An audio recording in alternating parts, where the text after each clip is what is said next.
Okay, so now I'm actually ready to record my video. I've got my whiteboards ready, I've got my camera on my tripod here, I've got the stool that I'm going to be sitting on, I've got my notes, my script here for my video, so now I'm ready to record.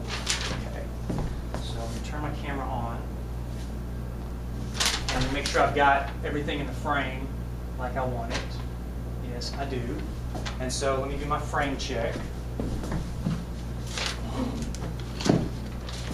Just to make sure that my head is in the frame where I want it. Okay, this is a frame check for compounding interest. Making sure my head is in the frame.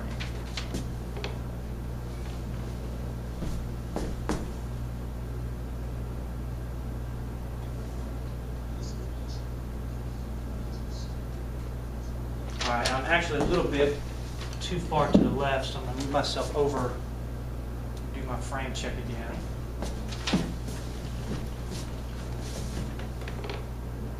All right, frame check number 2 for compounding interest.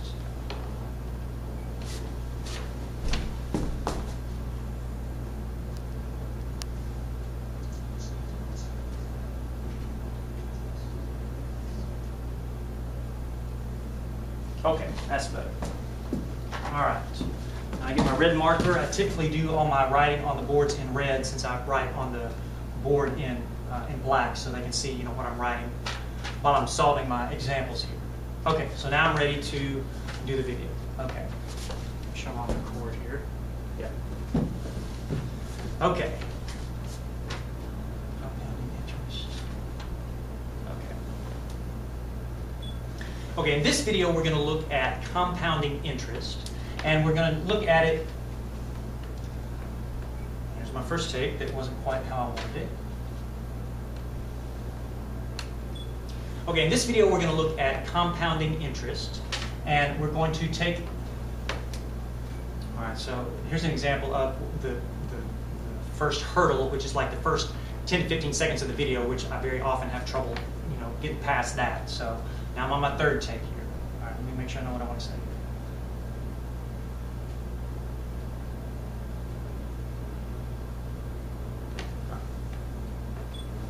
Okay, in this video we're going to look at compounding interest.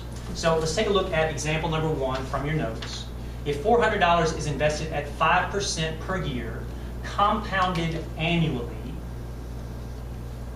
what's the total amount after 6 years? Okay, so we recognize this as an exponential growth type problem, which means we're going to be using y equals a times b to the power of t, our standard form of our exponential function.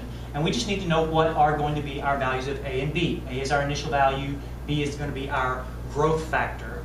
And once we have those two values, well, we can just plug in t equals 6 here, and we can calculate the amount of money we're going to have in our account after 6 years. Okay, so let's do that. So a, and remember a, that's my initial value. So a is just given to me in the problem, that's $400. Okay, my initial value is A.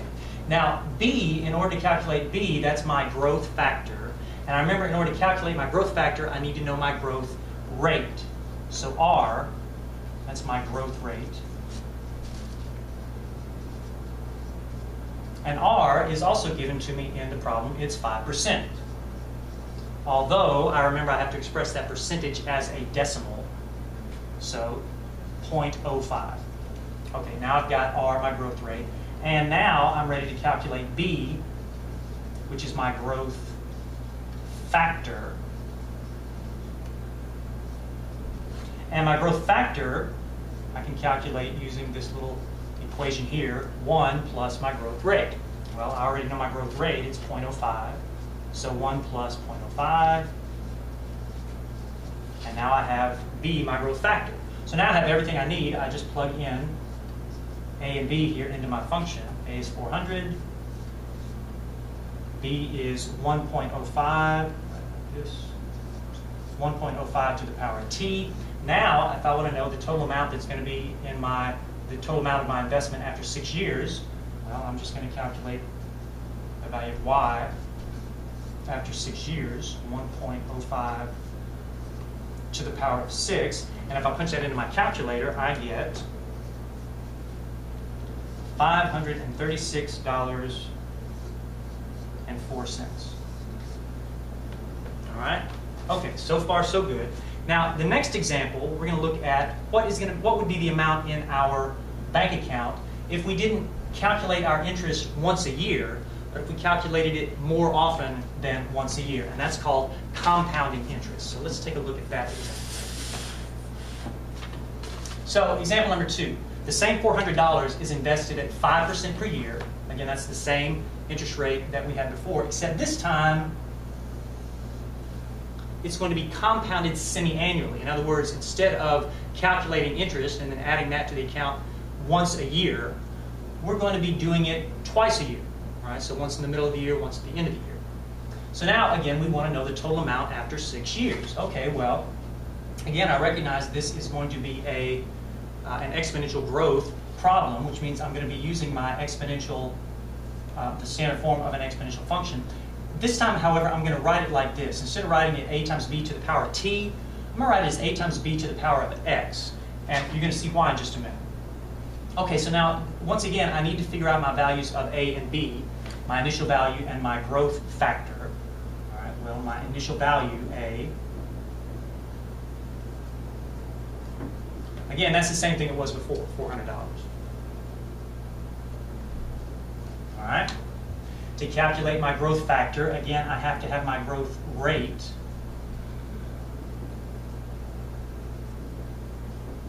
And now here's where it starts to get a little different from the example that we had before. The growth rate is given to me in the problem, but notice my growth rate is given to me as a yearly rate, an annual rate, 5% growth per year, and yet I want to compound my interest, that is, I want to calculate my interest payments every half year. All right, so I don't want to use an annual interest rate if I'm compounding semi-annually. I need a semi-annual interest rate. Well, the way I do that is, instead of getting 5% per year, since I'm going to be calculating interest every half year, well then I just take my yearly interest rate and I divide it by 2.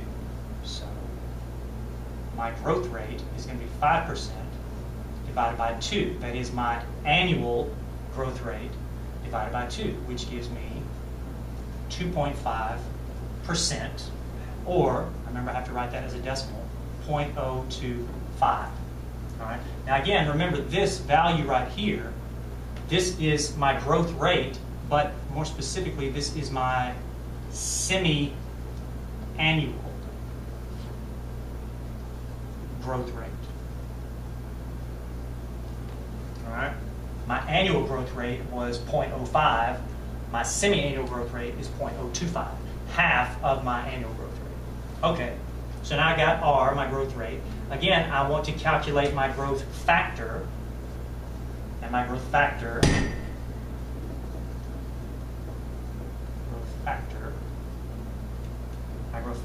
is 1 plus my growth rate. I have my growth rate here expressed as a decimal, 1 plus 0.025, which is 1.025. Great. Now I've got A, I've got B, so let's go ahead and put those in. Y equals 400 times B is 1.025 to the power of X. Okay, now we need to talk about what is this value here going to be. So in the previous example, the value here was just 6 because we were talking about A times B to the power of T. And T, we've been talking about how, well, that's time, and we've been leaving our money in our account for 6 years. So you would think, well, that's how long we are going to be leaving our money in here, so wouldn't that number be 6? Except that number here is really not, it's not time, it really is how many times are we going to be calculating interest on our money. And in our first example, we calculated interest on our money 6 times at the end of every year. Well, now we're not going to be calculating interest 6 times, we're actually going to be calculating it 12 times because we are compounding interest semi-annually. That means we are going to calculate interest in the middle of the year and at the end of the year. Well, since we're doing that for 6 years, that's twice a year for 6 years, the value here is 12, or 2 times 6. All right, so this number here, it kind of has gone from being a time value to being the number of compounding periods, or the number of times we're going to calculate interest. So this value now is 12. Now I'm ready to calculate my interest. 400 times 1.025 to the power of 12, and I punch this into my calculator, and I find that the total amount in my account after 6 years is going to be $537.96, or a little bit more than I would have gotten if I had used annual compounding. Now already, there's things about this video that I'm not crazy about, all right? I wish that I had a little bit more room over here, because I had some other stuff that I wanted to write down here about number of compounding periods. I wanted to actually write a little bit more where I was, talk a little bit more about this as the number of compounding periods versus time, and I wanted to have a place to write that down. But so there's things about it that I already don't like. I'm not worried about that. I'll take care of that in a future version of the video. For now, this is better than what I currently have. So I'm ready to upload this to YouTube and call it good. All right, so now I'm finished with making this video. Next step, upload it to YouTube.